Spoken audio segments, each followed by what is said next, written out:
ఈ వీడియోలో మనం ఈ ప్రపంచంలో ఉన్న జాంబీ వైరస్ గురించి, మన దేశంలో అస్థిపంజరాలు ఉన్న సరస్సు గురించి, అంటార్టికాలోని రెడ్ కలర్ వాటర్ ఫాల్ గురించి మరియు ఇలాంటి మరెన్నో ఇంట్రెస్టింగ్ ఫ్యాక్ట్స్ ని ఈ వీడియోలో తెలుసుకుందాం. Fact number 5. మహారాష్ట్రలోని లూనార్ లేక్ నాసా సైంటిస్టులని కూడా కన్ఫ్యూజ్ చేసింది. ఎలా అంటే ఈ లూనార్ లేక్ 50,000 సంవత్సరాల క్రితం 2 మిలియన్ టన్ల ఆస్ట్రాయిడ్ భూమిపై పడి 2 కిలోమీటర్ల పొడవుతో 150 మీటర్ల లోతు గుంత పడింది. ఈ సరస్సు బయట వైపు యాసిడిక్ నేచర్ న్యూట్రల్ గా ఉంటుంది. అదే మధ్యలో ఉన్న నీరు ఆల్కలైన్ గా ఉంటాయి. ఈ రెండు నీళ్లు కలవవు మరియు ఈ సరస్సులో కంపాస్ కూడా పనిచేయదు. కొందరు సైంటిస్టుల ప్రకారం ఆ మీటరాయిడ్ ఇప్పటికీ ఆ సరస్సులోనే ఉందని, దీని మ్యాగ్నెటిక్ ఫీల్డ్ తో కంపాస్ పనిచేయట్లేదని అంటారు. ఈ సరస్సు చుట్టూ 14 గుడిలు ఉన్నాయి. ఇందులో ఒక గుడిలో నీటి ప్రవాహం ఎక్కడి నుండి వస్తుందో ఎవ్వరికీ తెలియదు. మరియు ఈ సరస్సులో ఉండే కొన్ని సూక్ష్మజీవులు మరియు మొక్కలు ఈ ప్రపంచంలో ఎక్కడా ఉండవు. ఈ అన్ని మిస్టరీస్ ని సైంటిస్టులు ఇప్పటి వరకు సాల్వ్ చేయలేకపోయారు. Fact number 4. ఈ ప్రపంచంలో అత్యంత కాస్ట్లీ కాఫీలలో ఒకటైన బ్లాక్ ఐవోరీ కాఫీ, ఇది కేవలం 35 గ్రాములు 12,800కి దొరుకుతుంది. కానీ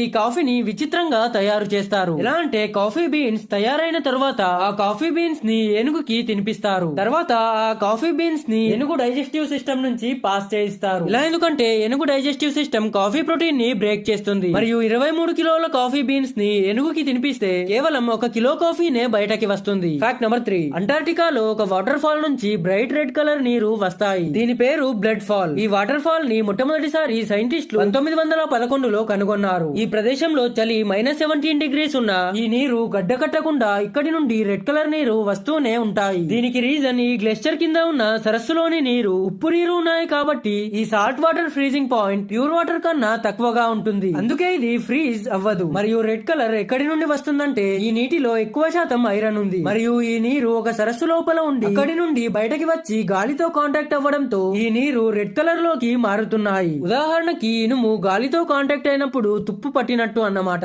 ఫ్యాక్ట్ నంబర్ 2. ఉత్తరాఖండ్ లో సీ లెవెల్ నుంచి ఇంచుమించు 5,000 మీటర్లపై ఒక సరస్సు ఉంది. దీన్ని ది లేక్ ఆఫ్ స్కెలిటన్స్ అని అంటారు. ఈ సరస్సులో 600 నుండి 800 మనుషుల అస్థిపంజరాలు ఉన్నాయి. కానీ వీళ్ళు ఎవరు ఎందుకు చనిపోయారని ఇప్పటికీ ఎవరికీ తెలియదు. ఈ సరస్సును 1942లో ఒక బ్రిటిష్ ఫారెస్ట్ రేంజర్ కనుగొన్నారు. ఈ సరస్సుపై చాలా థియరీస్ ఉన్నాయి. ఒక థియరీ ప్రకారం ఈ అస్థిపంజరాలు వరల్డ్ వార్ 2 సమయంలో ఒక జపనీస్ సోల్జర్స్ ల గ్రూప్ ఇక్కడ వచ్చి చలితో చనిపోయి ఉండొచ్చని అనుకున్నారు. కానీ ఇన్వెస్టిగేషన్ లో ఏం తెలిసిందంటే ఈ అస్థిపంజరాలు దానికన్నా పాతవని తెలిసింది. ఇంకో థియరీ ఏం చెప్తుందంటే ఇక్కడ ఏదైనా ఆచారం ప్రకారం సూసైడ్ అయి ఉంటుందని అనుకున్నారు. కానీ అస్థిపంజరాలు ఒకే ప్లేస్ లో లేవు. ఇవి పూర్తిగా సరస్సులో వ్యాపించి ఉన్నాయి. తర్వాత 2004లో మన ఇండియన్ సైంటిస్టులు మరియు యూరోపియన్ సైంటిస్టుల ఒక టీం ఈ బొక్కల కార్బన్ డేటింగ్ చేసి ఈ బొక్కలు 850 AD అని తెలుసుకున్నారు. మరియు కొన్ని అస్థిపంజరాల వెనుక క్రాక్స్ ఉన్నాయని కనుగొన్నారు. దీన్ని బట్టి మరో థియరీ ప్రకారం ఒక పెద్ద వడగళ్ల వాన వచ్చి జనాలకి గాయాలై చనిపోయి ఉండొచ్చని అనుకున్నారు. కానీ రీసెంట్ గా ఒక స్టడీ ప్రకారం ఇక్కడ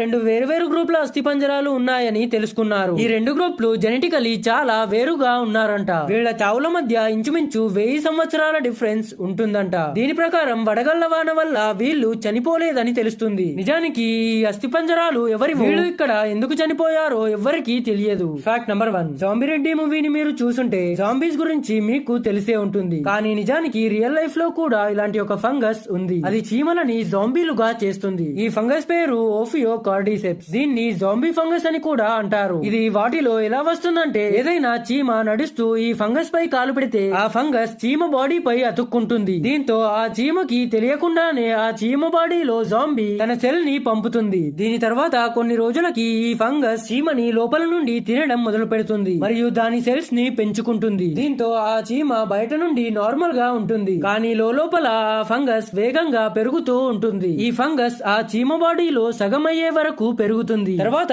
ఆ జాంబీ తన పనిని మొదలు పెడుతుంది. ఎలా అంటే ఈ ఫంగస్ సెల్స్ చీమ తలలోకి కెమికల్ సిగ్నల్స్ ని పంపుతాయి. తర్వాత ఆ చీమ విచిత్రంగా బిహేవ్ చేయడం మొదలు పెడుతుంది. ఎలా అంటే ఆ చీమ తన ఇంటిని వదిలేసి బయట తిరగడం మొదలు పెడుతుంది మరియు చుట్టుపక్కల ఉన్న ఒక చెట్టుపై ఇంచుమించు 25 సెంటీమీటర్ల హైట్ వరకు వెళ్తుంది. మరియు అక్కడ ఒక ఆకుని కుట్టి పర్మనెంట్ గా అక్కడే ఉంటుంది. ఈ 25 సెంటీమీటర్ల హైట్ లో టెంపరేచర్ మరియు తేమ ఫంగస్ గ్రో అవ్వడానికి పర్ఫెక్ట్ గా ఉంటుంది. తర్వాత ఆ ఫంగస్ చీమ బ్రెయిన్ ని పూర్తిగా కంట్రోల్ చేసే స్టేజ్ కి వస్తుంది. దీంతో ఆ చీమ తన స్వంతంగా ఎక్కడికి వెళ్లలేదు. అది అక్కడే ఆ ఆకుపై అంటుకొని ఉంటుంది మరియు 6 గంటల్లో చనిపోతుంది. కానీ దాని శరీరం అక్కడే ఆ ఆకుపై ఉండిపోతుంది. మరియు 2 రోజుల తర్వాత ఆ చీమ డెడ్ బాడీ నుండి చిన్న వైట్ కలర్ కొమ్ములు పెరుగుతాయి. తర్వాత ఆ ఫంగస్ ఇక్కడే గ్రో అవుతుంది మరియు మరిన్ని చీమలని జాంబీస్ చేయడానికి గాలిలోకి ఆ కొమ్ములని విడుస్తుంది. మంచి విషయం ఏంటంటే ఇప్పటి వరకు ఇలాంటి ఫంగస్ మనుషులకి రాలేదు, లేదంటే మన జీవితాలు జాంబీ రెడ్డి మూవీలా అయ్యుండేవి.